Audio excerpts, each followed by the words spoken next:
പൂരാടം ദിവസം വൈകുന്നേരം ഓണത്തിന്റെ ഒരുക്കങ്ങളെല്ലാം കഴിഞ്ഞുവെന്നു തന്നെ പറയാം. വറുത്തുപ്പേരിയും ശർക്കരയുപ്പേരിയും ഭരണിയിലാക്കി വെച്ചിരിക്കുന്നു.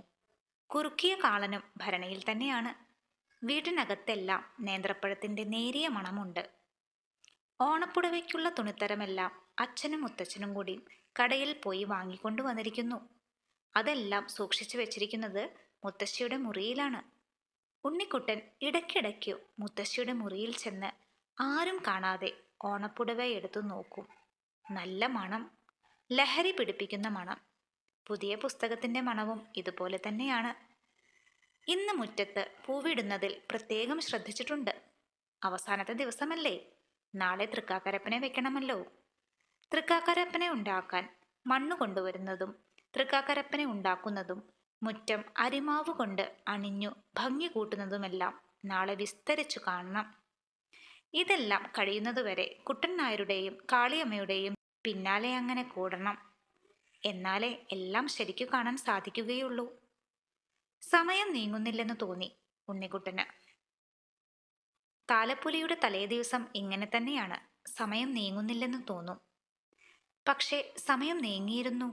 മഞ്ഞ വെയിൽ മാഞ്ഞ് സന്ധ്യാപ്രകാശം പരക്കുകയും കാണെ കാണെ സന്ധ്യാപ്രകാശവും മാഞ്ഞ് ചുറ്റുപാടുകളിൽ പൂനിലാവ് പരന്നൊഴുകുന്നതും കണ്ടപ്പോൾ ഉണ്ണിക്കുട്ടന് സന്തോഷമായി.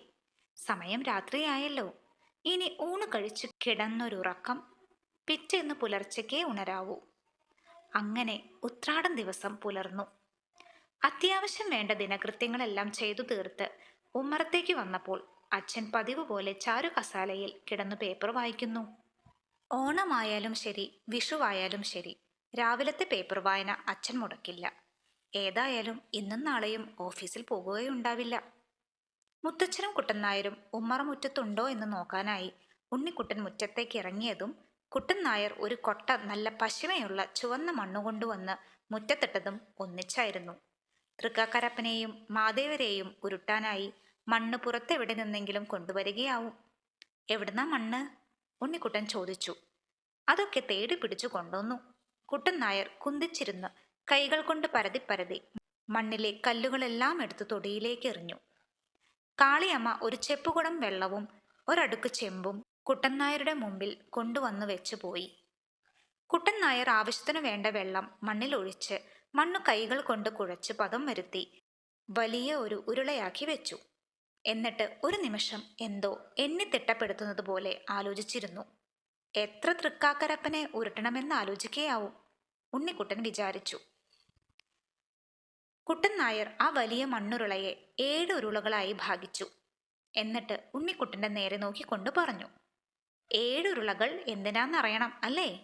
6 തൃക്കാക്കരപ്പൻ, ഒരു മാദേവർ. ഉണ്ണിക്കുട്ടന് മനസ്സിലായി.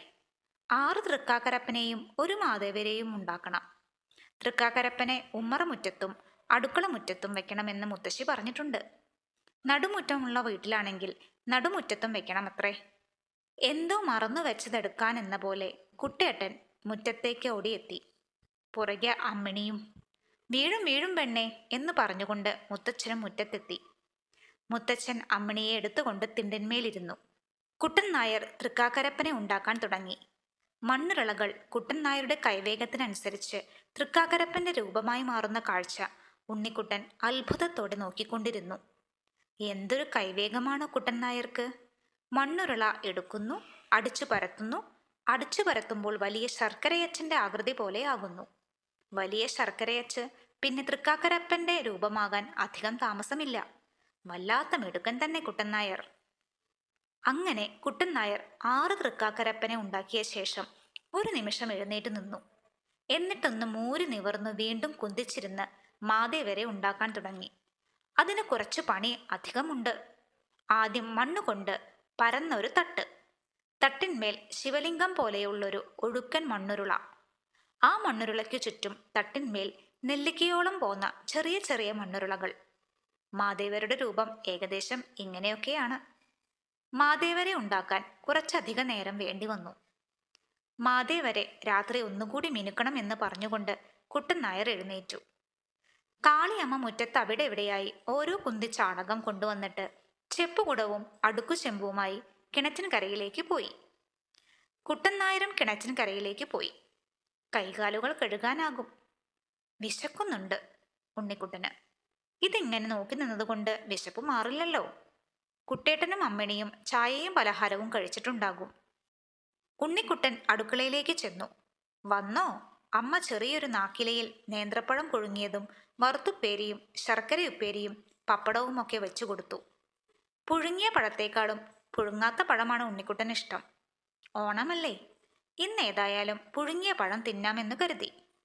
ഉണ്ണിക്കുട്ടൻ പഴം നുറുക്കിന്റെ തൊലി കളഞ്ഞ് പപ്പടവും കൂട്ടി തിന്നു. പുഴുങ്ങാത്ത പഴം തിന്നുന്നത് തന്നെയാണ് സ്വാദെന്ന് ഉണ്ണിക്കുട്ടന് വീണ്ടും ബോധ്യമായി. ഇതുപോലെയുള്ള പഴനുറുക്ക് 100 ഒറ്റയിരുപ്പിന് തിന്നുന്നവരുണ്ടത്രേ. എങ്ങനെയാണത്? വയറു നിറഞ്ഞിട്ട് നടക്കാൻ സാധിക്കുമോ? ഒരു പഴനുറുക്കും ഒരു പപ്പടവും 3-4 കഷ്ണം വറുത്തുപ്പേരിയും തിന്നുമ്പോഴേക്കും ഉണ്ണിക്കുട്ടനും മടുത്തു. ലേശം കാപ്പിയും കൂടി കുടിച്ച് അവൻ എഴുന്നേറ്റു. വിശക്കണല്ലേ? അമ്മ ചോദിച്ചു. വിശപ്പില്ലാഞ്ഞിട്ടൊന്നും ആവില്ല.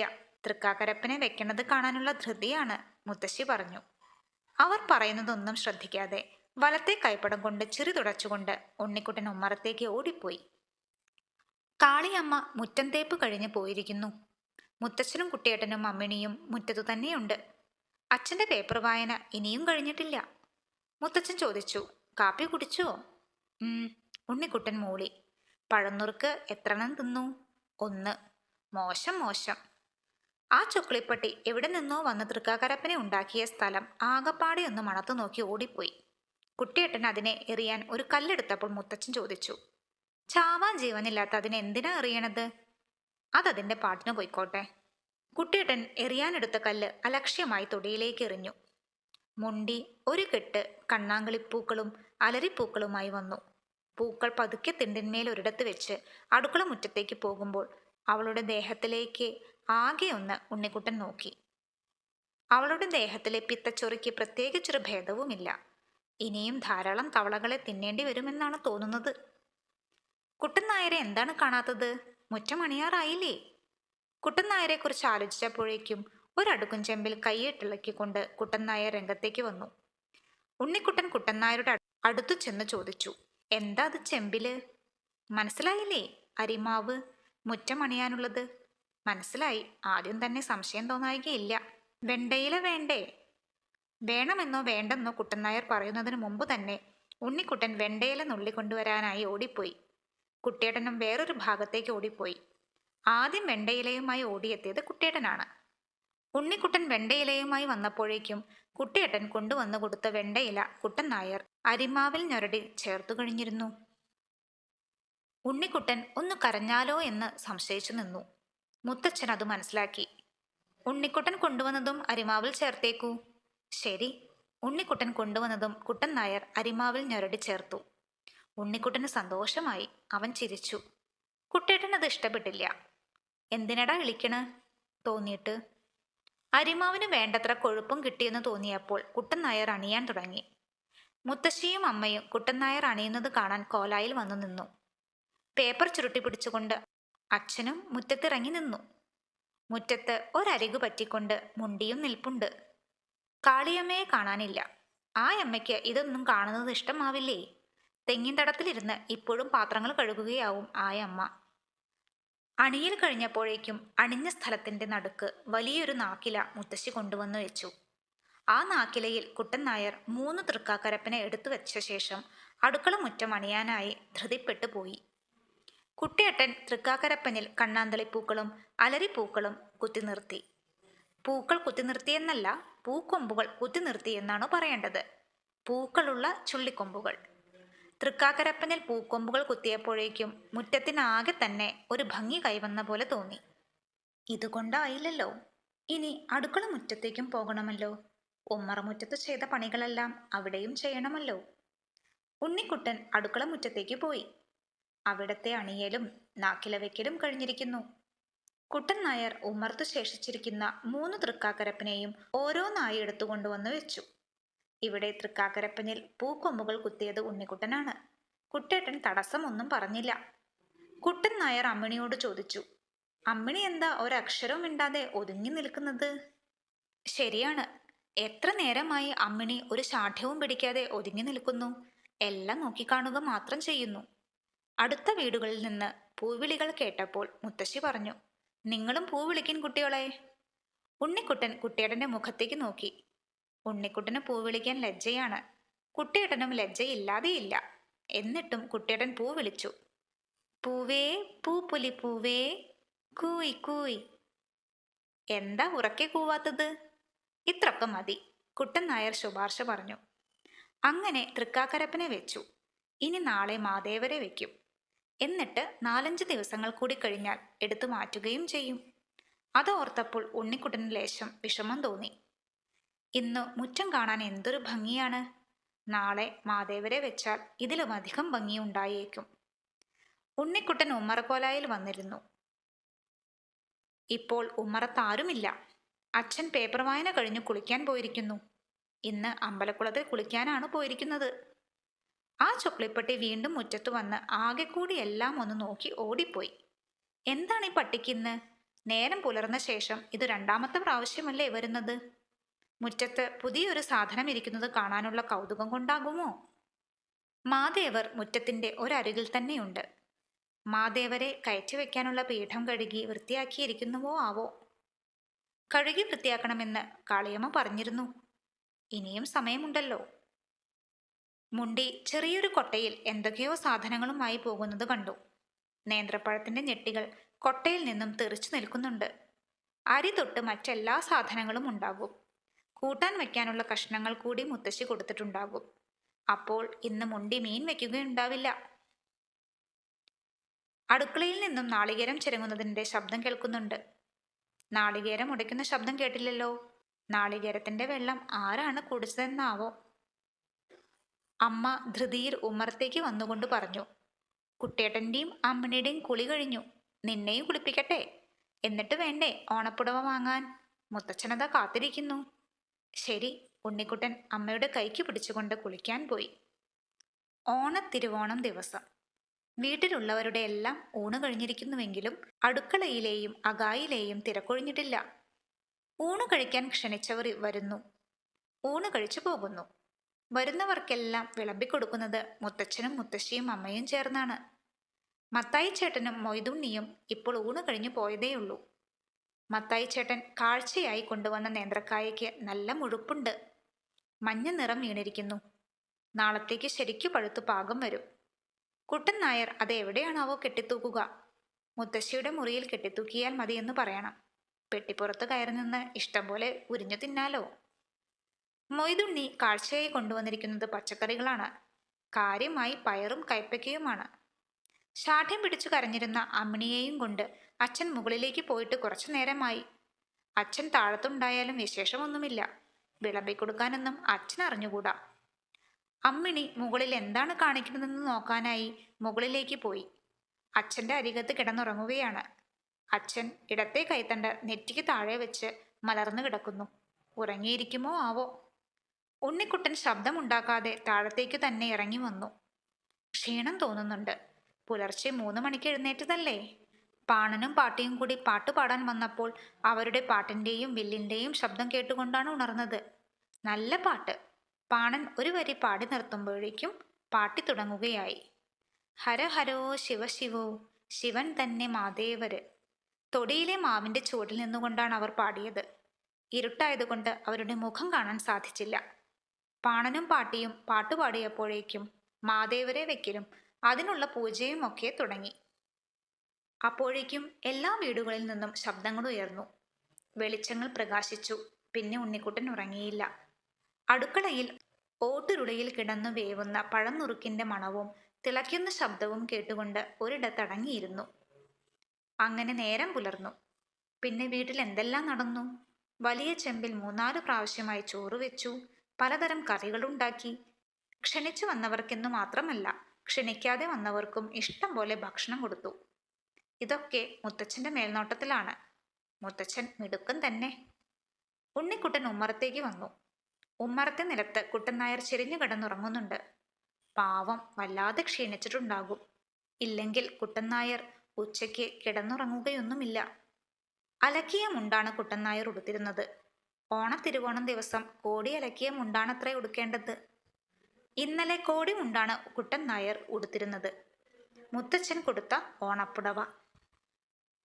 ഉണ്ണിക്കുട്ടനും കുട്ടിയേട്ടനും അമ്മിണിക്കും ഒക്കെ പാവുമുണ്ടാണ് ഓണപ്പുടവയായി മുത്തച്ഛൻ കൊടുത്തത്. ഓണപ്പുടവ ഷർട്ടും നിക്കറുമല്ല, മുണ്ടാണ്, മുത്തച്ഛൻ പറഞ്ഞു. പക്ഷെ അച്ഛൻ ഷർട്ടും നിക്കറും തയ്പ്പിച്ചു കൊടുത്തു. അമ്മിണിക്ക് ഗൗണും. ഉണ്ണിക്കുട്ടൻ മുറ്റത്തേക്ക് നോക്കി. മുറ്റത്തു മാദേവരാണല്ലോ.